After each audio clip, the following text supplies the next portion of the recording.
Welcome to the Intercut Podcast, the weekly show going over the TV, movies, and entertainment that people can't cut away from. I am your co-host, Zachary Shevich, and joining me, he's off the deep end. Watch as he dives in. It's Arturo Zurita. I feel like we're late on that one. I'm telling you. I feel like You should have done the other one. Or am I spoiling the outro? I'm spoiling the outro. You might be spoiling the outro. Maybe. Yeah, no. I just had to get it. I had to not use that at some point. So it was funny because when you were watching the movie, right? Yeah. Like, you were like messaging me, and I'm like, "Oh, bro, go watch the movie." And he's like, "You don't understand. There's nobody here.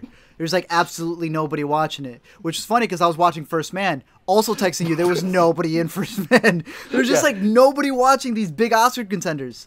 Yeah, I'm not big on texting during movies, but if I got a whole movie theater, you were Skyping me, bro. Like you had me on.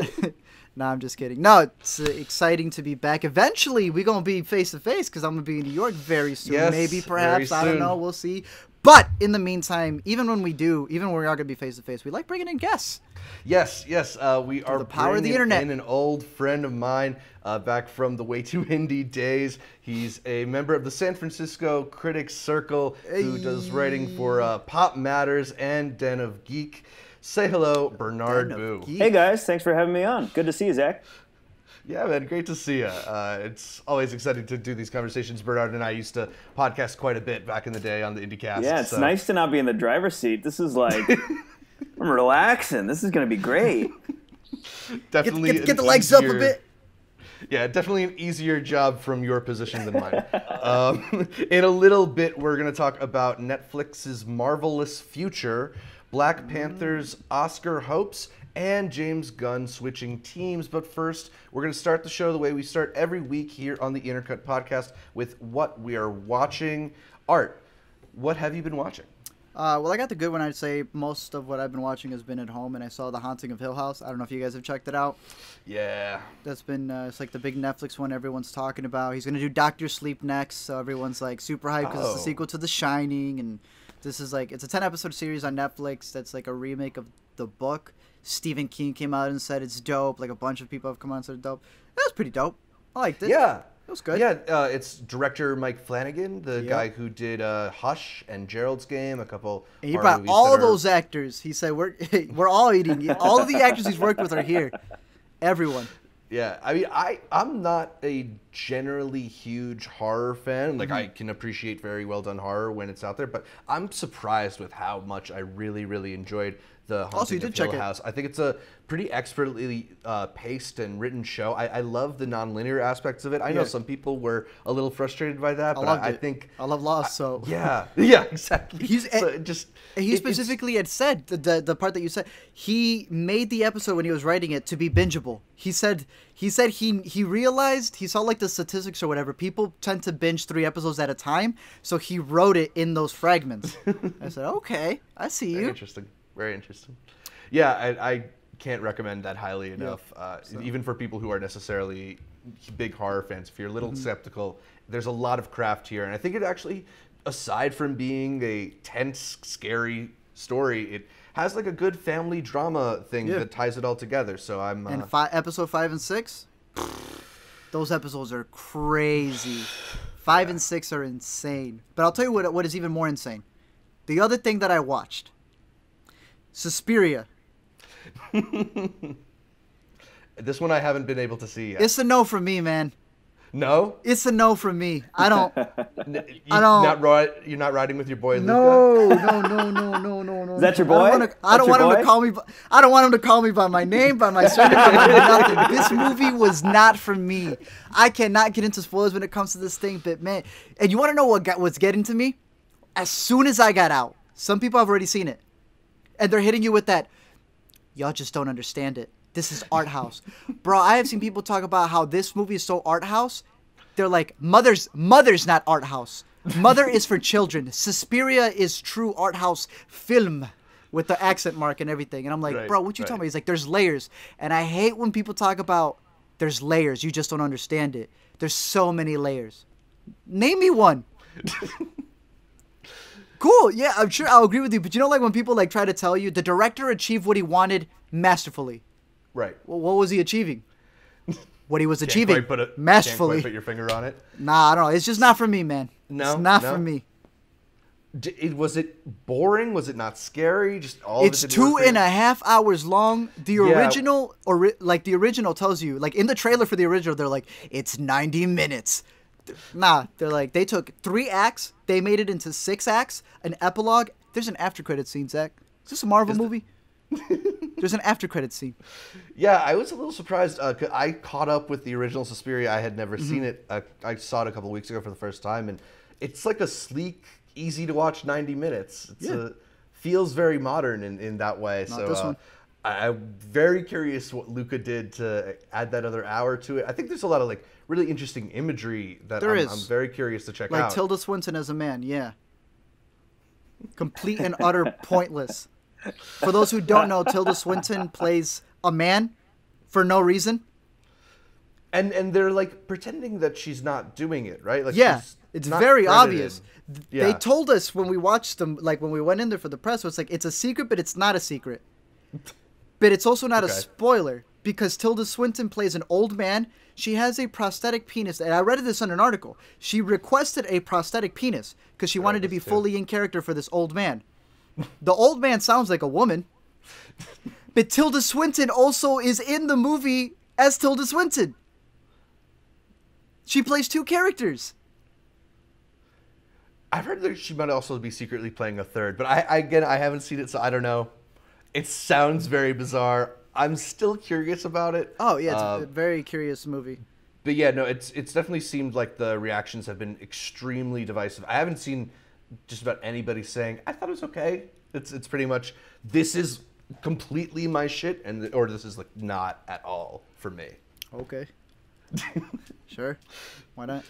Bernard, what have you seen recently? What's on your mind? Plot twist. I also saw Suspiria. Oh! Woo! Watch, he loves it. I really liked it. I really liked it. Okay. Yeah. Okay. Yeah. Here we go. Let's go. Now we got a podcast. Yeah, now we got a show. Yeah. No, I didn't.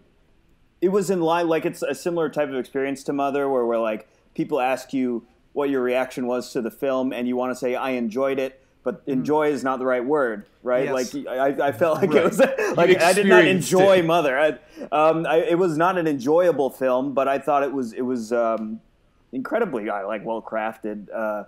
Experience. Visually.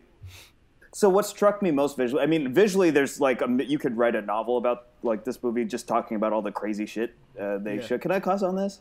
We can cuss on Yeah, it? absolutely. But what I will say, the thing that struck me the most was the brand of horror of gore they create in this movie. The violence, the way they portray violence in this movie is like, I don't know. I've seen things similar to it, but it's really, it's not like, there's a lot of blood, splatter, and explosions, and silliness and stuff. But there's also like kind of like bone crunching gore that really makes you kind of quiver and kind of shake in your boots. And it really, I could feel that everyone in my theater. It wasn't a packed theater, but it was considerably packed. I kind of like felt a wave of like shifting in people's seats, like they couldn't even watch the shit. And it was a movie, man. What I mean by that is that it was an experience. Like you said, it's a divisive movie because I think Luca really goes for it. He makes a statement and he's bold. And yeah, I'm not surprised that people either like love it or hate it. It is that kind of movie. It's a statement film. He's right. Awesome. He's right with it. Like the bone crushing scenes, it's not even like a minute or 2 minutes, right? It's a full out 5 minute, crazy, like, the length of a song. Crazy. You're like, all right, we're gonna do this, and continue doing it. And there's like, I don't even know how he filmed some of this stuff. I'll give him that for a fact. Right. What he mentioned, which is like the final third act when things just go like bonkers. He did not care. He did not care. So he's right when I say this is not a boring film. Right. In any way, shape, or form. For me, it was just like, I don't know. I thought it was crazy. But he's right. It's an experience. It's an experience, and I'm going to be very curious to see what people who think that they're watching like Hocus Pocus 2018 are going to think when they come out of this movie. No, but Art, what you were saying, your critiques of the film, That was not my experience, but I totally understand. Like it's like I can understand the opposing viewpoint on this film. It's just nuts. I can understand people. Like I would never recommend this to anybody, honestly. I would feel bad. Unless they liked Mother. Yeah. Right. Now, I would say, so I think this is really interesting that you bring up with the imagery. And I don't know if, Zach, you've heard about this. That idea, he got sued. Have you heard about this? He's getting sued for shots in, this is so interesting. Luca is getting sued for shots within the movie because he's taking them and ripping them off from female artists, female directors, cinematographers. Whoa. And when I read the article, I was like, that's kind of crazy. Like, do people now own certain shots, right? Like, what if the guy who invented the over-the-shoulder, whatever else, reverse shot, like, if he just claims it, then what are we going to do about it? The more I read into it, though, it's the specific filmmaker or artist for shots that he legit took piece for piece in the trailer. Some of them dealing with like bondage stuff, like they're very specific like it goes shots. Beyond homage. It goes beyond because in an interview he says, "Yes, I took it from her. I am very inspired from her." And I guess he asked, she said no. He did it anyways. Woo! He's getting sued. So if you have the chance to read the article, I don't know how the lawsuit's going to go. I'm not sure if they had to trim around. Obviously not a lot because the movie's still 2.5. But that's like crazy to me because his biggest thing with the interview was that he realizes he's a male filmmaker, but the movie is a very female-driven, empowering movie, and he just wanted to showcase, even though he's a male, the power and the voices that these females have. And now he's getting sued because I guess the way he did it was by stealing their stuff. So that's an interesting aspect. I'm very curious to see how that develops. What's the Picasso quote? Good artists copy, great artists steal. Well, this man took it and ran. Luca's taking it very literally, apparently. Yeah. All right. So two very different opinions on Suspiria. If you've had a chance to see it, definitely let us know which side of the fence that you fall on in the comments down below. As for what I've seen, I got a chance to get an early screening of the Ballad of Buster Scruggs. Hey, Coen Brothers. It was playing as part of New York Film Festival. This is the new Coen Brothers movie, kind of like a mysterious Coen Brothers movie. I think when it was first announced, it was announced as a Netflix series, and then they basically came out during the Venice Film Festival announcements and said, yeah, this is a movie. This is always supposed to be a movie. Okay. But it's like an anthology, which is kind of interesting. It's these 6 completely unrelated stories that all take place in the Old West. So it's got some of those, True Grit vibes. It's a very, the humor is that very Coens-ish. There's a frankness to it, a matter-of-factness to the way that the characters speak, and a deliberateness to the violence. Like, I think something that gets underrated in a lot of the Coens' work is just how funny they are able to make violence in, whether it's films like No Country for Old Men or even in Fargo. This is top of that list. There's a whole sequence with Tim Blake Nelson as Buster Scruggs, who is going around from saloon to saloon, challenging people to duels and singing ballads to his exploits. And it's the best Tim Blake Nelson I've ever seen. And these are, this is coming from the same filmmakers who put him in Oh Brother, Where Art Thou? It's just this hilarious, very specific voice that you get from the Coens. A dark humor, but a lightness to it as well. It doesn't feel heavy watching it. I loved this movie. It's not going to be one of your favorite Coen Brothers ever because it doesn't have the cohesion that amounts to something big the way that I think a lot of their movies do. But it's just completely entertaining. It's a lot of fun. So if you like the Coen Brothers stuff, you have to keep an eye out for Ballad of Buster Scruggs. Yeah. Better than Holes, you say? Better than his roles as the counselor in Holes? Yeah, it might be. It might be. I don't know about that, sir. Just wait until you see. Oh, I will. I will. And there's a really great hanging joke that I'm just going to throw out there and not spoil. But that's it for what we've been watching. Let us know what you've been watching down in the comments below. We're going to move ahead to Yay or Nay, where we talk about the latest happenings in the entertainment industry. Starting with many people said that Suicide Squad was Warner Brothers' attempt at aping the success of Guardians of the Galaxy. They'll be a lot more likely to emulate Guardians now after hiring James Gunn to write and possibly direct Suicide Squad 2. Can't beat This 'em, join 'em. comes after the director's recent highly publicized firing from Marvel's now on hold Guardians of the Galaxy 3. Art, yay or nay, this is a brilliant troll move on behalf of Warner Brothers. It's gangster. Now I hope that it's better than the last time they got a director from Marvel, because Justice League is trash. That's straight dookie. Right. Yeah. But So- I guess that wasn't Joss's the whole time, or I don't know. Josh is that kid at the playground who like wants to slide all for himself. So I don't know what he tried doing with that movie, but no, yeah, I'm all for this. Like if he comes in and if he's writing the script, I think it's gonna be very interesting to see what he does. I'm pretty sure whatever he wrote for Guardians 3, it's the property of Marvel. right. So, Yeah, so it won't be able to be the same thing exactly. but we'll That see. being said, like it's clear from the conception of Suicide Squad, they're like very much trying to do something in the James Gunn mold. Yeah. And now they So have it's funny James that they Gunn have at him. the hell Yeah, of it. that's hilarious. So if they need Josh Trank for anything, my man's free. He's still been looking for work. So if y'all need Josh Trank for anything, if you got 4 superheroes you need to align, help him out, please. Bernard, any thoughts on Suicide Squad 2? Yeah, man. I mean, it seems to make sense. James Gunn, at the end of the day, this is James Gunn writing and directing a movie potentially, and I'll watch that any day of the That's week. right, yeah. It's James Right, Gunn, right. so yeah, I'm cool with it. I mean, I'm not cool with him leaving that other project, but I would have preferred him to stay over there at the House of Mouse or whatever. But this will be good. Whatever. It's a James Gunn movie. I'm down. Yeah. I mean, you're giving him fun toys to play with, it sounds. Seems like he might be good at this kind of movie. Yes, absolutely. And, I think briefly they had Gavin O'Connor attached to direct this one. And Gavin O'Connor's a really good director. He directed Warrior, which is I a movie love. that I think is super underrated, but not exactly what I would consider a match for Suicide Squad. What did he just make? Gavin O'Connor? Yeah, he just made because I love Warrior. I'm big fan. I Yeah. own 3 copies of Warrior. I don't even know why, but he just made something. And whatever he recently made, I remember like being super excited because I'm like, oh snap, it's Gavin O'Connor, the guy who made Warrior. I don't know. But like his newest project,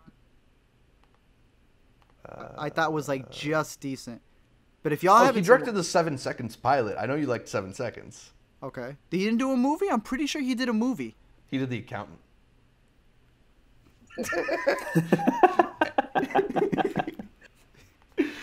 Okay, sure. By now, we've all heard about the elusive Netflix algorithm, which monitors your viewing patterns and attempts to recommend more content for you based on your habits. But in the past couple of weeks, Twitter has been discussing the title cards Netflix uses on its menu and how they differ from user to user. Screen Crush's Matt Singer pointed out in an article that when switching between his account and his wife's account, the title cards emphasized female characters more heavily on his wife's account. And on Twitter, Stacia L. Brown noted that many of the cards which appear on her account promote black actors for films in which the black characters might have minuscule parts. Bernard, yay or nay, this instance of Netflix targeting its users is crossing a line? My gut reaction is that I don't really have a problem with it. It's just not like they're lying to anyone about the content of the film or anything. And I think people do like seeing, people who look like them represented in movies. And if there's someone who looks like them in a movie, I don't really see a problem with presenting that image. Right. I'd love to hear a counter argument, though, because I haven't really thought about it that hard. All right, let me think Well, about it. I try to stir up something. What do I have? It's wrong, and I'll tell you why. I'm No, sold. Sold. Yeah, I'm glad I brought you to this side as we stand together and boycott Netflix. I guess the only counter thing would be, what about when there isn't representation in that movie? What's the closest thing to bring it up? It'd be really weird if they just showed a couple black actors for an all-white movie. That'd be weird, right? Like just a random extra. They just pause it on that thumbnail. That'd be weird. That would be weird. But, one of the title cards that has been making the rounds is the Like Father one, because there's a small couple that has like 10 minutes of screen time maybe in the movie, and they get the title card. But to me, it's not necessarily that different than a lot of the other, I don't know, how do they know what misleading you trailers are, and stuff we get. I remember, what is it, Set It Up, the romantic comedy that had Lucy Liu and Taye Diggs in it. That, for the longest time, and this was not so coincidentally after he started dating Ariana Grande, but the thumbnail was just Pete Davidson. Even though and he's like, side, he's side the biggest character in that movie, maybe. So no. It to me just strikes me as similar to when a trailer really emphasizes an actor who maybe is just like a cameo or something. It's whatever they're doing whatever they can to try and get you to click on the thing. And as long as it's not lying, as long as it's not misrepresenting the movie completely. So you're talking about like when you're flipping through the stuff, like the image that pops out, the poster in a sense for it, right? Yeah, the weird rectangular poster that they So I do know about this, but I didn't know that they were doing it like gender or race specific. Thomas Flight, shout out Thomas Flight, he's got a great YouTube channel. I remember seeing his video months back. Thomas Flight has this channel, this video on that where he noticed that depending on what he clicked the most, YouTube would or the Netflix would change everything. So if he was clicking on images that had scenery, then the rover, it ain't going to be the actors, it's going to be the scenery. Right, if he was picking on provocative, and like he did it and he tested it out. This man in his video tested it out for like an entire week to see if it shift, and it would shift. It would shift to certain actions. So it's been doing this for a while. I didn't know they were getting that specific though. Right. Yeah, very interesting. I mean, in the Screen Crush article, Matt Singer noted it more than just showing more women for his wife's account. It made a lot of the movies look sadder on his account. He says like maybe he watches too many sad indie movies, but this explains. Go ahead. I was just gonna make a joke, so you go ahead. And I was just gonna say, I mean, like it's curious that they have all these different ways of trying to target their users, even if we're not necessarily giving that information directly. They don't want you to leave the site. YouTube does that. Everyone does that. But it explains why Haley Lou Richardson is in all my thumbnails now. So. Well, you know, guys, that's the thing. Like, I think there are arguments to be made of it, whether it's like being kind of lame to the audience or a little deceptive to the audience, which, like you said, Zach, you know, studios already do. And there's an argument to be made about, like, it's not fair to the movie. Like, if you're putting Pete Davidson's fucking face on a poster he's barely in, like, maybe that's not fair to the rest of the cast or something like that. But I don't see anything, like, ethically wrong with this, honestly. I agree. I can't really... I guess initially, to a lot of people, I can understand it feels wrong. But if I really think about it, I can't put my finger on what's wrong about it. I don't think there's anything wrong with it.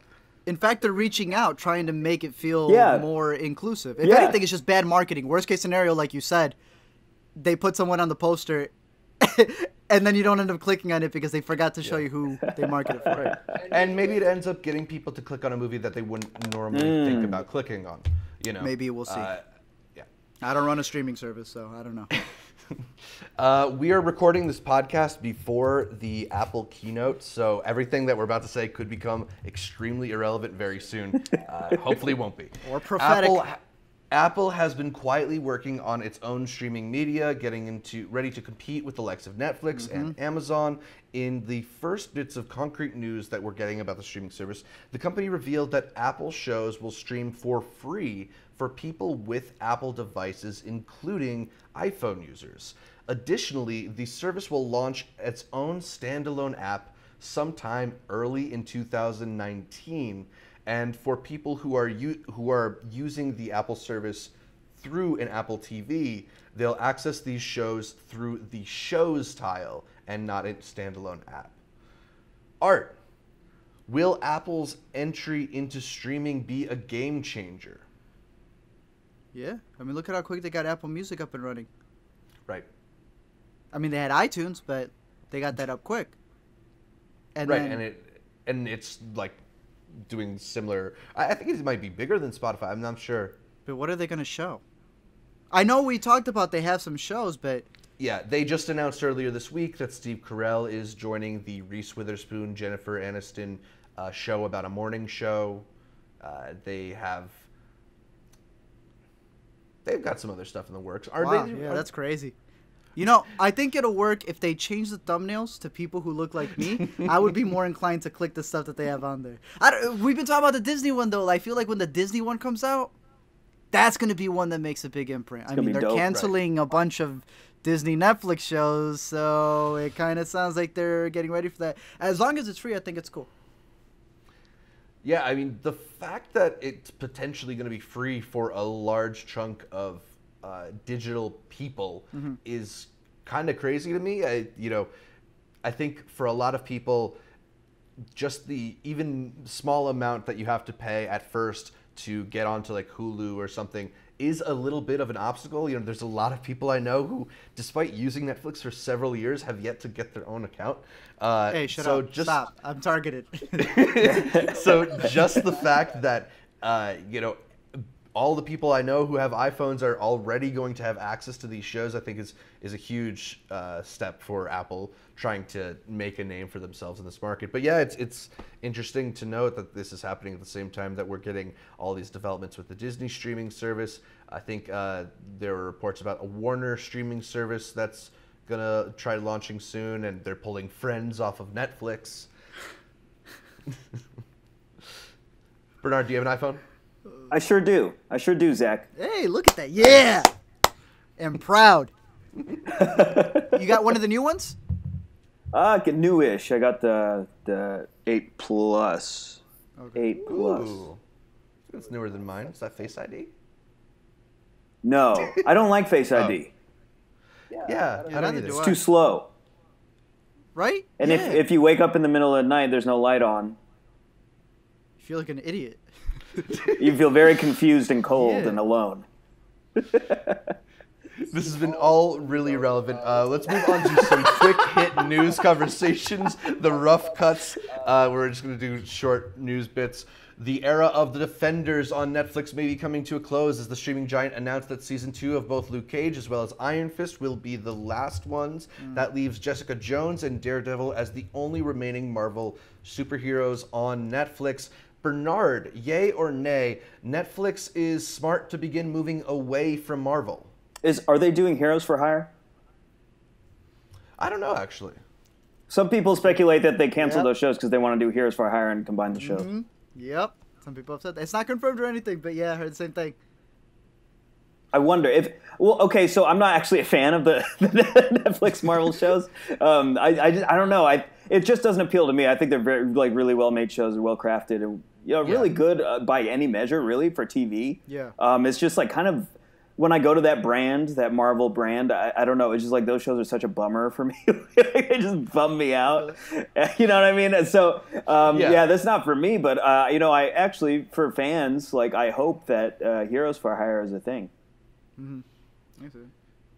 Yeah, I feel like these Marvel shows suffer from peak content being a thing. You know, in the early 2000s, these shows would have been gobbled up. But now when we have 3-4 Marvel movies coming out a year, when we have, CW, 2-3 new Netflix shows every Friday, it's tough to fit it all in.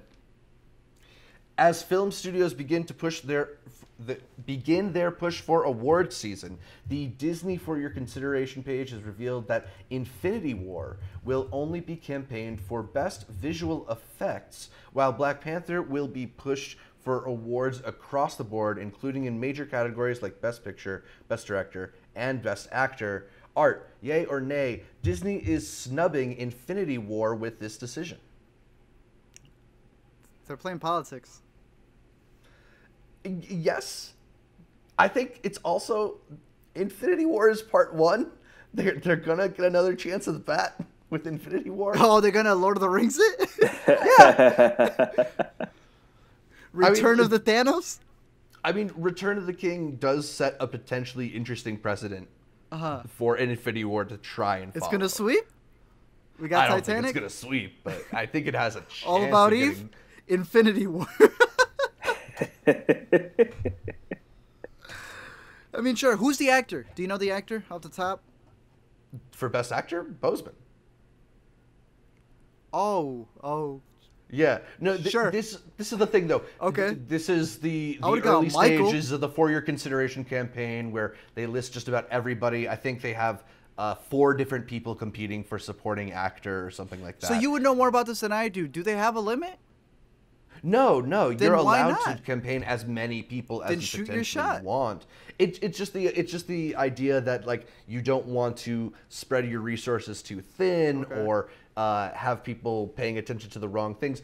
I think Marvel and Disney is essentially just thinking like there's a lot of momentum behind Black Panther. Infinity War will have another chance next year. You know, let's try and get this movie in. I'm gonna put y'all on the spot then. Both y'all gonna answer it. Is it gonna get nominated Best Picture? Black Panther, yes or no? Oh, that's tough. Right now, I'm gonna go yes. I'll say no. That's wild.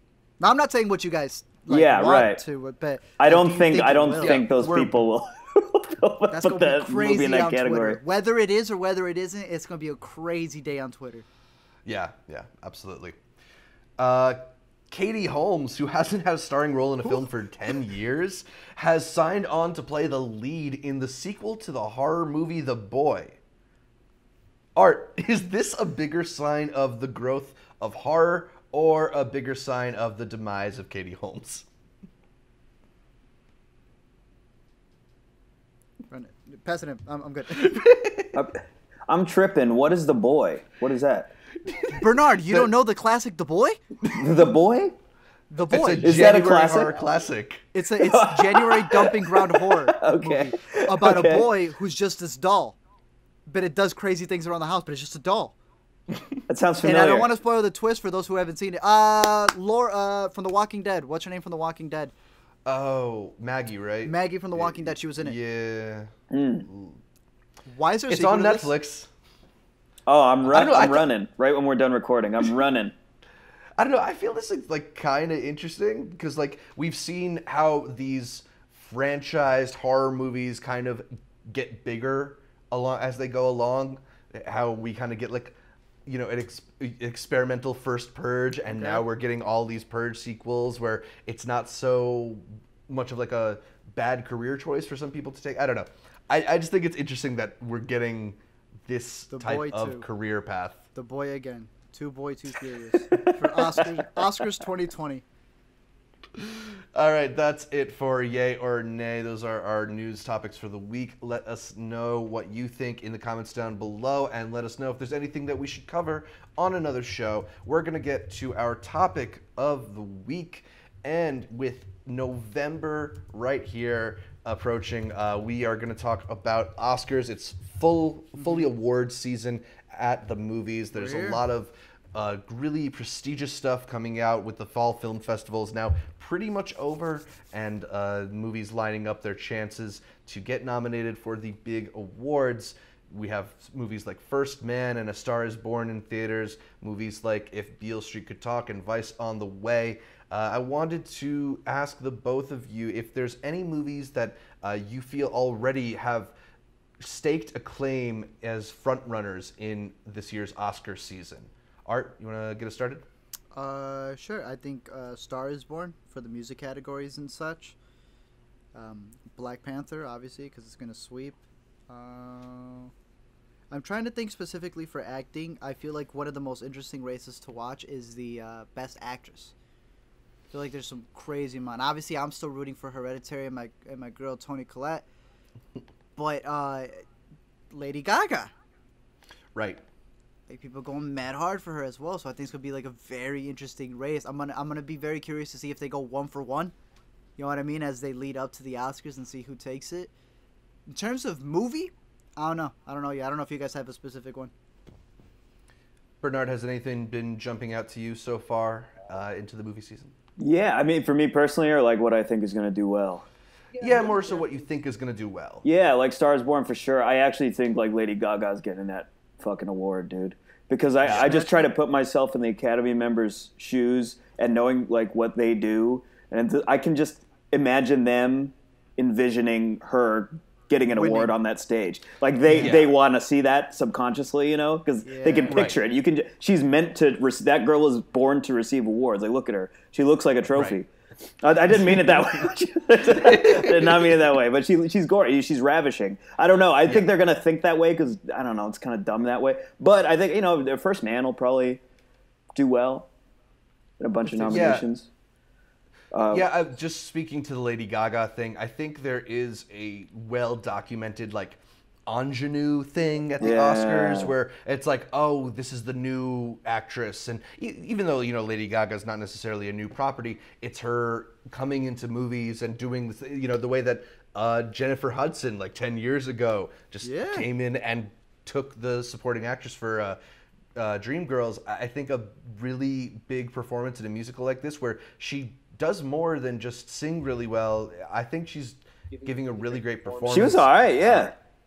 I think, and it's also just the kind of movie that people are going to respond to. That's the thing. I think heading into the end of the year, I think Star is Born has got to be the front runner for Best Picture. For whatever reason, I feel like it won't necessarily keep that steam going throughout the award season. It's out really early. Very early. What do we talk about when we talk about the stereotypical Oscar movies, movies that are about the industry, about how great entertainment is and how moving it can be, and it's got so many elements that I think an Academy member would necessarily respond to. It's easily going to be in the running for Best Picture. Whether or not it ultimately wins, I don't know.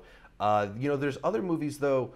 I'm curious whether or not the smaller movies that are kind of on the table will really get into the discussion, whether that's something like Roma, the new Cuarón movie, whether that's Yorgos Lanthimos' The Favorite, which is, I think, a little bit more of a traditional type of movie from a director that a lot of people are really interested in.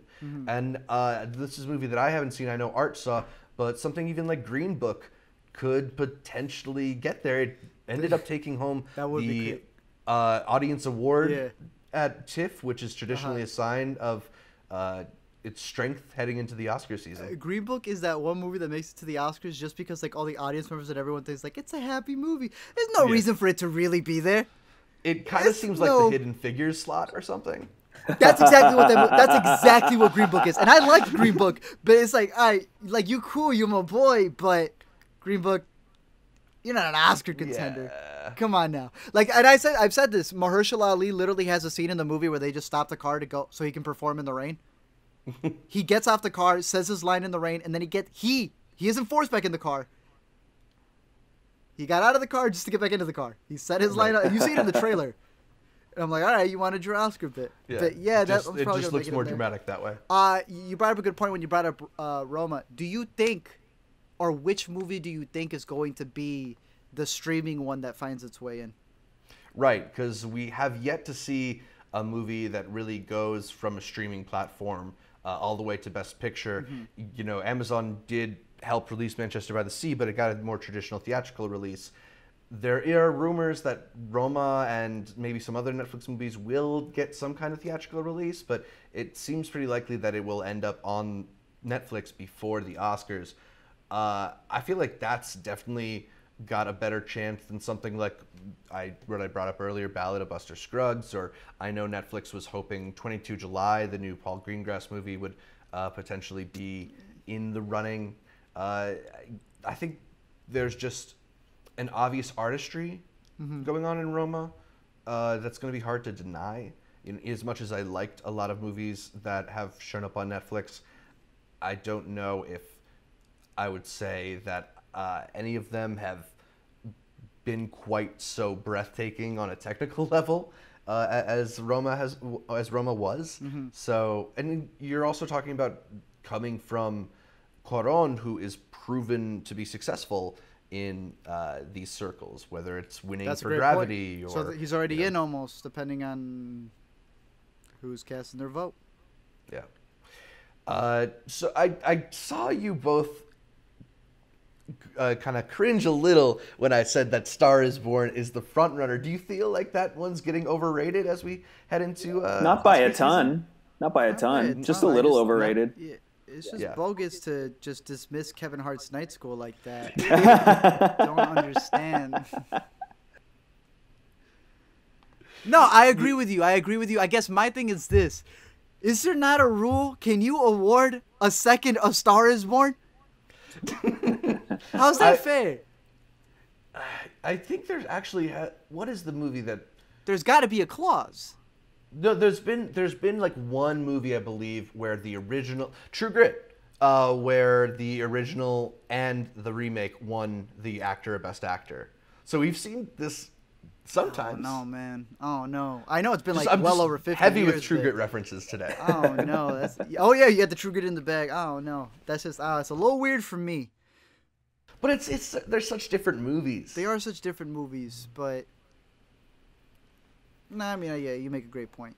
Yeah. I mean, I think the thing is with A Star is Born, which is maybe at least some of the reason that I would be disappointed if it ultimately did win Best Picture, is beyond being a remake of a remake of a remake. There's been more than 4 Star is Borns. Mm-hmm. You know, this is like every. There's a new talent kind of movie. Generation, This yeah. is The Artist. The Artist is A Star is Born. It Practically, just so. has a slightly happier ending. You know, and I think as much as I thought that it was a technically well done movie, Yeah, I and I like was it. really impressed with the performances, I don't know. It seems like a very uninspired choice for Best Picture. Do you think that it's gonna get the La La Land effect? Being the musical, or the music heavy one, that it's gonna come in, especially with the Golden Globes and stuff like that, and they're gonna put it at a point where some people are just gonna want to like dislike it, depending on what else is coming out with it. Well, I think that's just going to happen to whatever we decide is the front runner, and right now that's the front runner. I so. guess, but it's also the difference is, Gaga monsters are strong, and they just Right. make you want to hate it for no reason. A certain group of people, you know what I mean? Right. But and I know this is separate from the Oscars, but isn't there like already some Golden Globe debauchery already? Some buffoonery going on with the Golden Globes? There was I like haven't some heard about it. bro. There was something in particular. You know how like they split it between drama and comedy musical? Oh, I think it's that they're not putting Star is Born in musical, which a lot of people are surprised by. How? I mean, they're trying to signal like, no, this is a serious contender. Drama is supposed to be taken more seriously. But why do we fucking have this category if not for movies like A Star is Born? I thought The Martian was hilarious. That is a number one comedy. It's crazy. Yeah, dude. Golden Globes is a whole other side of it. Yeah, What about stuff like documentary or foreign film? I don't know if you guys There's have been a seen lot of really Burning. interesting documentaries coming out this year. Oh, well, let's talk about the documentaries. Obviously, I love the Mr. Rogers one. Big fan of 3 Identical Strangers. I know a lot of what's out right now. Free Solo. Like, it's been a big Yeah, a year lot for of documentaries. A lot of people are talking about Free Solo. I haven't seen that one yet. I need to see it too. Yeah, it's supposed to be visually like a very compelling movie, and right I think like that might help distinguish it in a documentary category that's normally not necessarily like about the visuals. Although that might also be the kind of thing that necessarily the documentary branch is less interested in. Maybe. I don't know. I'm always finding myself surprised by some of their choices. I know. A lot of people thought like Jane was a shoo-in last year. The Jane Goodall documentary. Yeah, like every year, whatever doc you think has the least likelihood of winning will win. Will Right. win every year. It's No, I agree crazy. with you. Because there's like a whole bunch of documentaries you can name. You're like, man, it's a big year. And then they're gonna pick the one that's like all the way over there. That you're like, that one? No, and then the filmmakers and all their friends, the cast, like start walking up, and then everyone Yeah. and the audience looks confused because they're They're like, not expecting When them this to would win. get released? Yeah.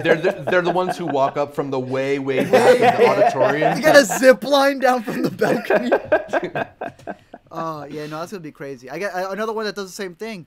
Foreign films, foreign language. You always get those bunch. Like I feel Totally. Cold War is gonna be one. Burning being the other one that everyone's like absolutely adoring, loving. Yeah, people are talking about Burning potentially being the first South Korean film to get a foreign language film nomination, and it would be pretty crazy considering that South Korea has actually produced a lot of really good movies. So I'm just curious what's going to be that random foreign film that no one's even heard of that's going to get submitted for it. But I know you said that you're seeing Cold War soon. Tomorrow. That's coming from Pavel Pavlovsky, who did Ida, which won Ida the won, Best so- Foreign Film a couple of years ago. So Yeah. that's another one that would potentially be a contender for Best Foreign coming from Poland. trying to think, would Roma be foreign language film? So that's the thing. I think it's because it's The titles are in like everything. It is literally a Mexican film. so. I think that the way that the Globes differ from the Oscars is that the Globes, it's a foreign language film. That's potentially where Roma could compete. But I think at the Oscars, it's like a foreign produced film, and that's where Roma doesn't pass the foreign set because language, it's though. a Netflix produced film. But I don't know. There was, Somebody can but- correct me down below right, if I'm not there was, right about there, that. But there was still that Netflix foreign film from last year that they get nominated. Remember? You told me about it. Lovely or whatever that one was. Yeah. But that's one they picked up, not one they produced. You know, distributing and produce. It's confusing and annoying and doesn't really seem to make a lot of sense. The other thing that is about these foreign films, I believe that the country itself has to nominate it. Right. There's like the French one. Yeah. With what's her name? Nonfiction. The César? No. Nonfiction. Oh, nonfiction. I think. Is that what it's called? Yeah, maybe. Nonfiction. It's the one with she's worked with Haneke and everything. It's the dude who made Olivier Assayas something. He made Personal Shopper.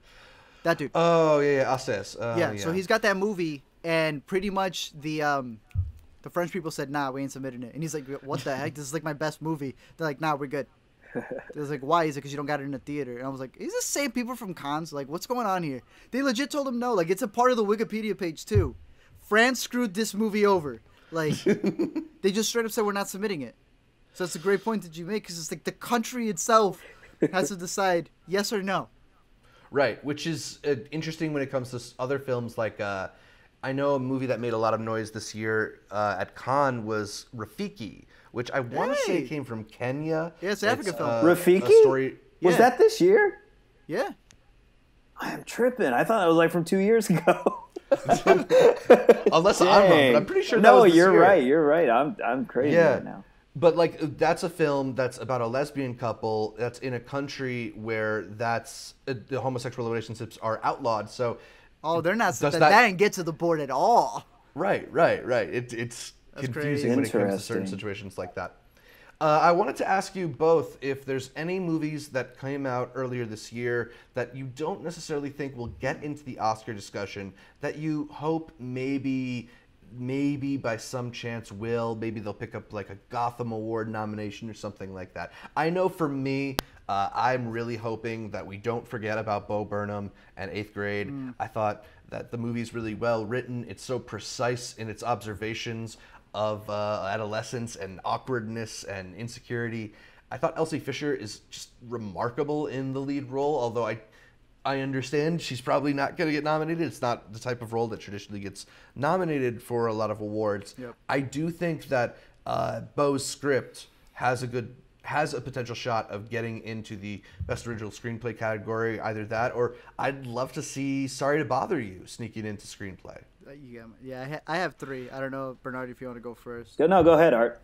My three would have been, I would love to see some love for Hereditary. Something. Toni anything. Collette. And I know she's not gonna get it. Like the moment Bernard said he pictured, she literally the ending of a Star Is Born is her getting the Oscar. Like, come on now, you know what I mean? Just replace that Grammy scene with that and less puking, and she's set. But besides Hereditary, I wish Hereditary got some love. I want to see some Mission Impossible technical awards. Okay. My yes. man, Cool. bro. They put the cameraman. The man is part of the Association for Cinematographers, and that dude jumped off a plane. All right, like that was not in the guild's like syllabus that what you got to do. And that man said, "No, I'm gonna do it," and he went up on the thing and he jumped off. That's crazy. Yeah, I mean, Matt Singer, I believe, he's getting a second reference today, wrote a not joking article that they should consider pushing Tom Cruise for Best Actor for that movie. Oh, I wasn't saying that. I wouldn't mind it, but I'm not saying that. and as much as like it's not what I am looking for in an awards performance, I totally get it. You know, he's doing things that no other actors are doing really in that movie, Right. and it's very, very compelling to watch. That's what we've been saying about the extra category, something like stunt work.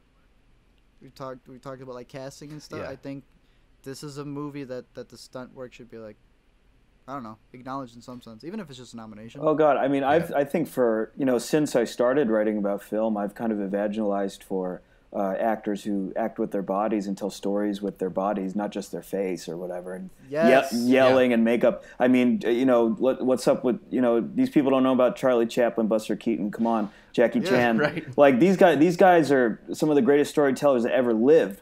So I think you're right. Like we should recognize physical acting on the same level as we recognize like fucking voice and face acting. Yeah.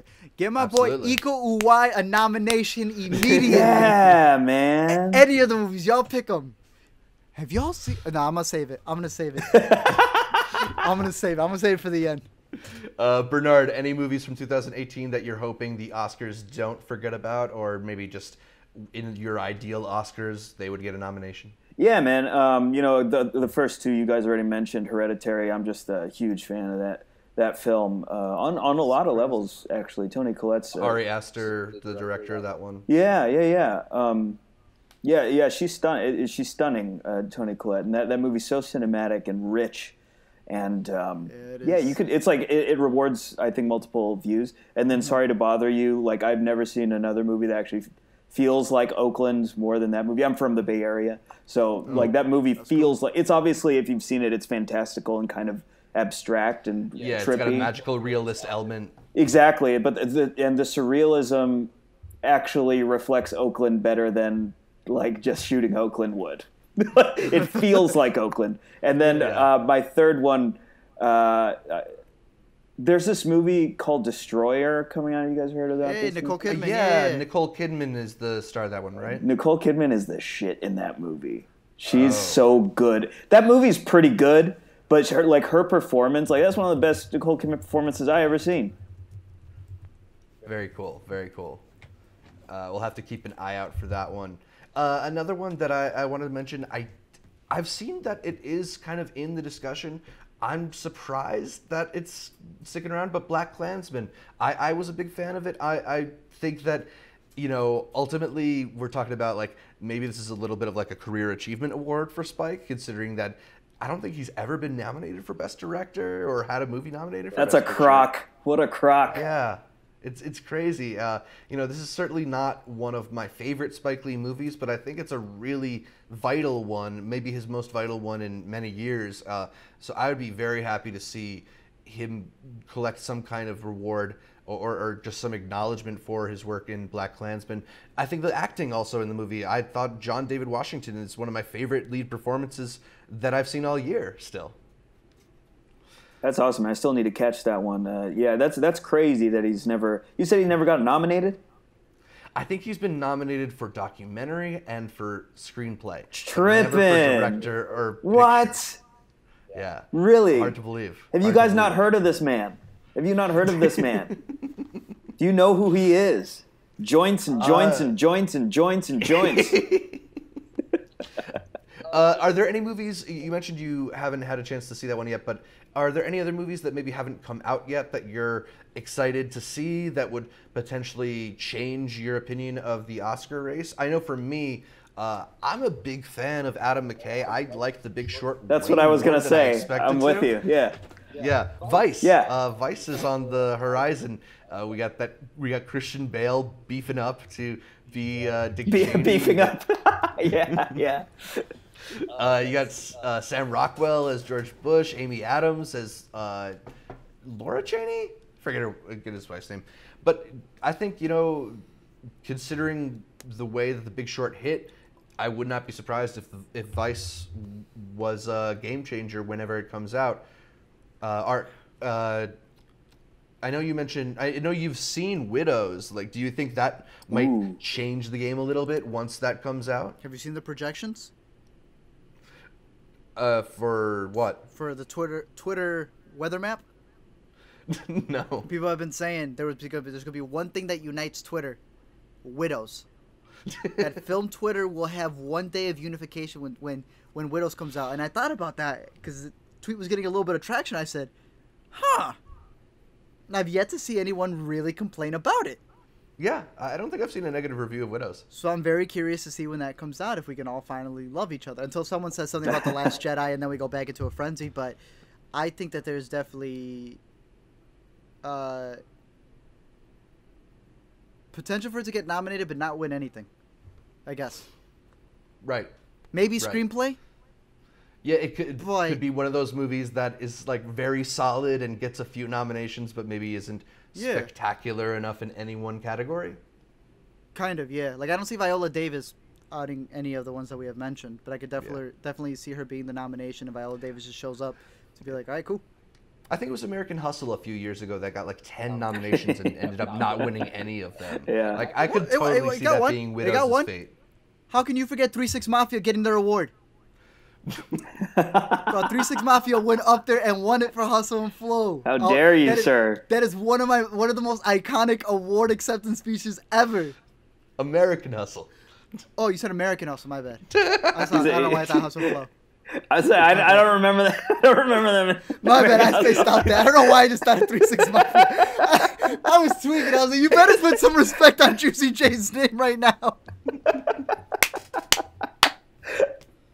Oh, amazing! Start out here for Pimp. Yeah. Bernard, any other movies that you haven't seen yet that you're expecting to potentially change the Oscar race? Beale Street. Beale Street could talk. Oh, Beale Street should be a good one. Yeah, Barry Jenkins coming off a win for Moonlight for Best Picture. I guess we shouldn't really underestimate it. Art and I actually have both seen it, and we're both fans of it. Awesome. I really like it. Awesome. I really like it. I don't know if I will. I think it might be a too intimate of a movie to necessarily be a front runner for Best Picture. That said, Moonlight was totally an intimate movie. Wouldn't that be weird? He just wins. I think he'll get a Best Picture nomination. Yeah. But can I talk about the animation one real quick? Yeah, sure. Let's talk about animation. What's getting it? I think they released their short list because recently. Isle of Dogs is like the only one that's a front runner for me. And we're talking early releases. Isle of Dogs. Yeah, Isle of Dogs. Looks like from this list, Incredibles 2. Stop. Dr. Seuss's The Grinch. Ralph Breaks the Internet. I don't know. What? No. So, yeah, I wonder what's coming out on top. No. Yeah, I mean, the thing is, I feel like there's always Spider-Man? two or three like small indie or foreign animated features that sneak their way in there that I don't hear of personally until January at least. I guess it's just all these like Incredibles 2. I know we haven't seen the Wreck-It Ralph one, the Spider-Man one that's coming out, the animated one, but I feel like all of those, none of them speak like Best Picture.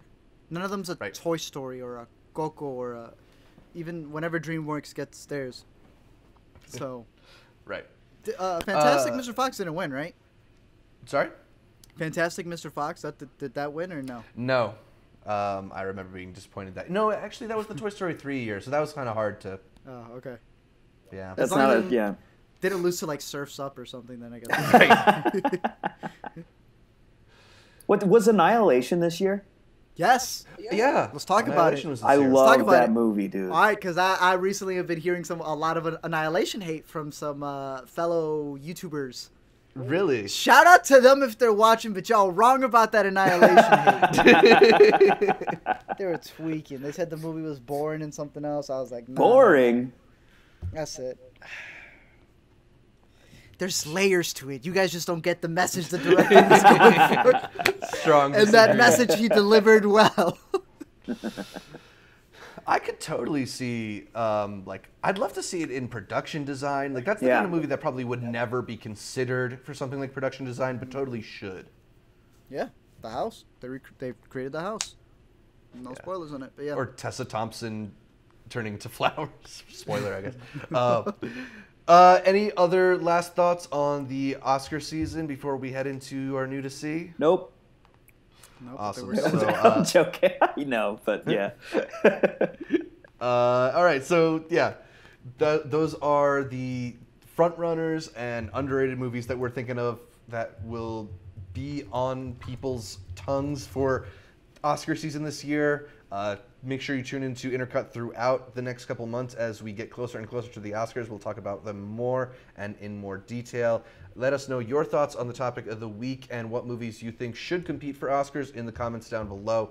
We are going to get to our last segment, the New to See, where we talk about what's new in theaters to streaming and on VOD, starting with November 2nd in theaters, The Nutcracker and the Four Realms.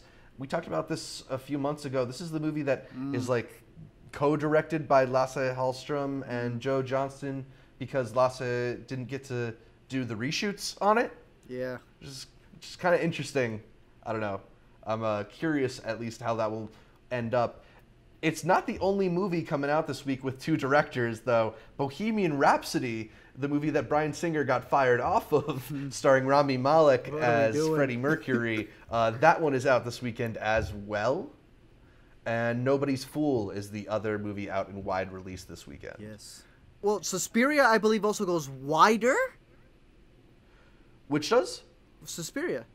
I have it showing up yes, that it it might does, get, maybe it does. if it's limited or something, so. Yeah, I believe it was only New York and LA last weekend, so Suspiria should be wider this weekend. Other movies that are coming out in limited release are Boy Erased, A Private War, Bodied, Tiger, and Searching for Ingmar Bergman. You saw Bodied? No, but I've been excited for that one. It's supposed to be like a YouTube original movie, but they're playing it in theaters. Oh, is that the battle rap? Yeah. Dude. Oh, yeah. I was supposed to cover that, but then I didn't know what it was about. And then afterwards I learned what it was about. I was like, damn it, I should have covered it. It seems interesting. Like, I think I Eminem keep produced getting emails it. that like it's executive produced by Eminem. Yeah, or that. something. Yeah. Really? Seems like a fun movie. We'll see. I'm a fan of like the battle rap, the underground stuff, all the stuff that they do. I love battle rap. Yeah, I it's love battle rap's rap. not underground anymore now. Like they went like super premiere with it, Yeah. but yeah, I'm interested for that movie. I'm glad it's finally coming out. It premiered at Sundance for like one day. And then I was just like, okay, I guess I'll just have this movie on my radar until the end of the year. Whenever. Cool. Yeah. It's finally here. New to streaming, coming to Netflix on November 1st, a whole bunch of new movies, including Cape Fear, Children of Men, Close Encounters of the Third Kind, Cloverfield, The English Patient, and 16 Candles. On November 2nd, the 6th and final season of House of Cards, the spacey-less season of House of Cards. It will be interesting to see how they handle that. And on November 4th, Patriot Act with Hassan Minhaj drops a new episode. HBO Now on November 1st, a whole bunch of new movies, including Anchorman, Hard Candy, The Mask, and Without a Trace. On November 3rd, 50 Shades Freed. And then on November 4th, they're premiering a new Axios documentary series. On Amazon, November 2nd, Homecoming, the first season is premiering. This is the Julia Roberts show based on the Gimlet podcast of the same name. It's a interesting podcast. I listened to the first two seasons of it. The podcast had Catherine Keener, Oscar Isaac, David Cross, Kirsch Gethard, Michael Cera, a whole bunch of interesting names. I don't think any of them are in the show, but Julia Roberts is. But yeah, it's a show that's about a woman who was like declassifying soldiers and she has regrets. I don't know. Seems interesting. Check out the podcast maybe. Hulu on November 1st, 28 days later, The Big Lebowski, The Birdcage, Hoosiers, Oceans 11, 12, 13, a whole bunch of James Bond movies and more. November 2nd, Wonder from 2017, last year. You guys caught Wonder, right? I missed it. It's the What one was with the The boy Jacob from Tremblay Yeah. one? Missed that one. With the Oh, helmet he's and like everything. sick, right?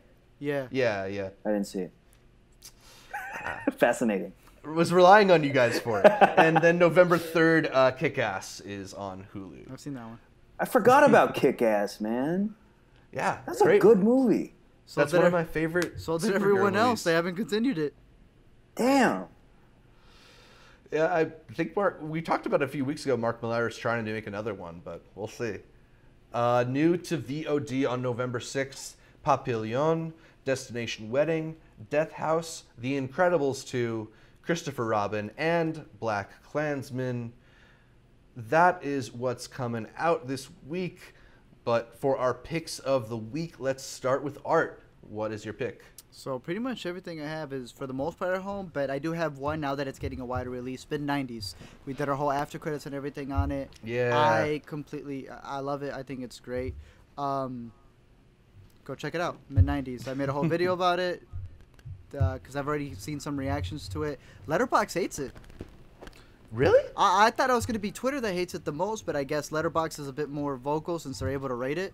Yeah, everyone's like, there's not everyone, but like there's a big hate for it, I guess, because of the subject matter and the confusion of there's a character who you're not supposed to necessarily root for and say that they're doing well, and then people just saying, no, Jonah Hill wants us to be misogynist, which that's what he wants us to be, but he made a really good, no, I'm just kidding.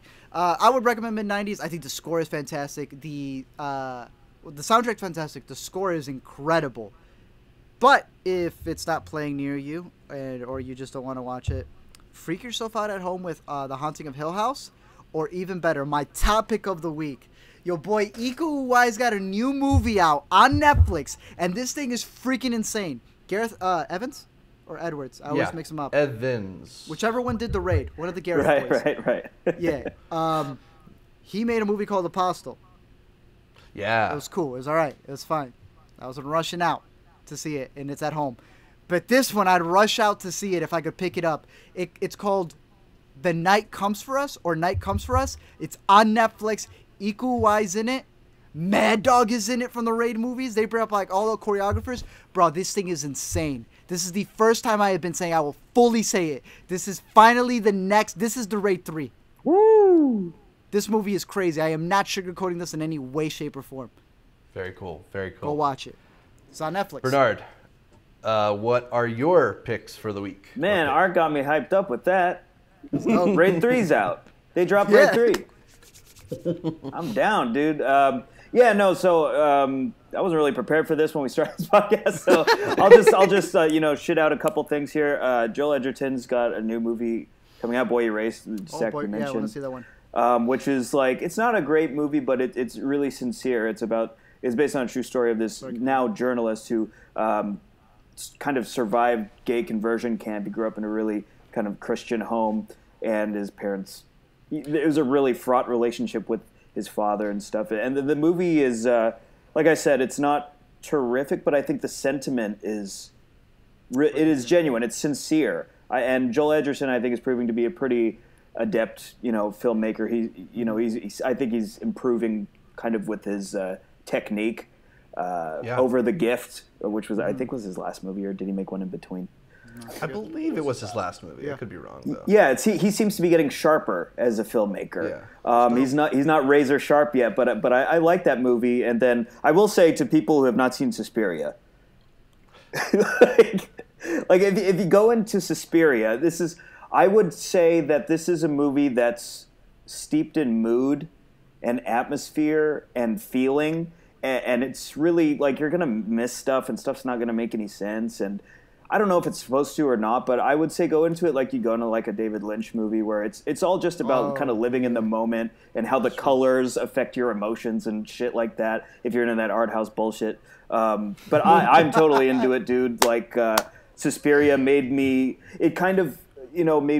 feel things and feel emotions that I probably haven't felt in a movie theater in years. That's fair, dude. That's dope. Awesome. Let me ask though, have you seen the Miseducation of Cameron Post? Oh no. Okay, no. He never said anything. Hey, the movie Boy Erased. I've heard that movie's good. I liked it when it was called The Miseducation of Cameron Post. I was just wondering if you'd seen them, if there's a comparison to draw at all, because I enjoyed Miseducation, so it just coincidence that we're getting 2 gay conversion camp therapy movies this year. Cameron Post is a great movie. I gotta see that. I think that's on my top 10. Bonus recommendation right there for me. Hey, yo. Yeah, there you go. And the Raid 3. Bro, for real. I keep saying it comes at nights, but I think it's Night Comes For Us. I don't know. I call it the Raid 3 because it practically is that. Go watch it. It is crazy. There's a fight in a meat locker. Dang. But the meat is human, but oh my God. You gotta watch it. I'm Awesome, actually awesome. excited. I know this is like You funny, have but no I'm idea. actually excited for that. You're gonna love it. Okay, my picks of the week. I'm going with Black Klansman now that it's out on VOD. It's one of the best movies I've seen this year. It's one of the best movies Spike Lee has made this century, I guess it's fair to say. And he's, an important filmmaker who tackles important subjects. I think it's a great movie for the moment. It's entertaining and it's dramatic. It's not a movie that will feel like homework, even though maybe its subject matter sounds a little like homework. So it's very entertaining. I'd highly recommend Black Klansman or Haunting on Hill House if you're looking for something you're not ready to let go of Halloween. It's really excellently made. You're not going to spoil anything, but episode 6, man. Bro, it's Episode wild. 6. It's crazy. And then I gotta pour one out. Art, I know you're with me. One last hearty recommendation for American Vandal as it potentially exits our lives. Netflix Pour a drink from my canceled the show. There's some rumors that it might find life on another streaming platform, but man, those were 2 beautiful years. You've heard about it, right? American Vandal season 3. How it got canceled. That's what the case is. That's the scandal. case. It's finding another network to do it. It's gonna live on. I feel like there's Y'all gonna be worried somebody who'll want about to pick it up. Filmstruck. Y'all take the Criterion Collection. Just Yeah, just a bad week to be a someone fan bring me of back content. the Turd Burglar and the Hairballs. Filmstruck, y'all cool. That's great. But yeah, it has been kind of crazy. A bunch of cancellations. Yeah. On that depressing note, that's about all we've got on this week's show. Bernard, where can people find more from you? Oh yeah, man. PopMatters.com. I do. That's where like most of my film stuff is, and then I cover a lot of video games too. That's over at DenOfGeek.com. Good site. Very cool. Very cool. You can catch more from me, Zach Shevich, by following me on Twitter at ZShevich or on Instagram also at ZShevich. Letterboxd too. Why not? I'll throw that out there. And check out my YouTube channel at youtube.com/multiplexshow. Art, where can people find You more can find from me you? at the A to Z Show on Facebook, Instagram, Twitter. Let Me Explain also on YouTube as well. You can check out my stuff there. That's it. That's the same thing every single week. I don't do anything different. I'm a robot. I just watch a movie and I make a video on it. That's it. That's all I do. And you can also find me here every Thursdays, I think. Yeah. You can listen to the Intercut podcast on iTunes, on SoundCloud, on your favorite podcatcher. I like Overcast. And then make sure you're subscribed not just to the audio podcast, but to the video feed as well on our YouTube channel, youtube.com/intercutpod.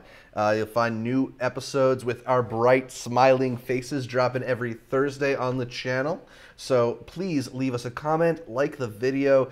Consider heading over to iTunes and leaving us a 5-star review like Caedmon Fair did. And, it helps people find the show. It helps us feel good about ourselves. Just watch us, please. Yeah, that works too. Watch, share, do your thing. You can like our Facebook, our Instagram, our Twitter pages. All of them are at IntercutPod. That's the handle. You can get updates throughout the week from me, from Art, from all of our guests, from Bernard if he's gonna start tweeting some thoughts. I don't know. I don't see you too much on Twitter. I'm the worst, dude. That's why I didn't say it, man. You gonna find I suck at social media. That's why I didn't say it. Don't at me, man. So yeah, make sure you're tuned into Intercut Pod to hear from all of us. Thanks again for tuning in, and until next time, shout out Cinnamon Toast Crunch. Hey, General Mills.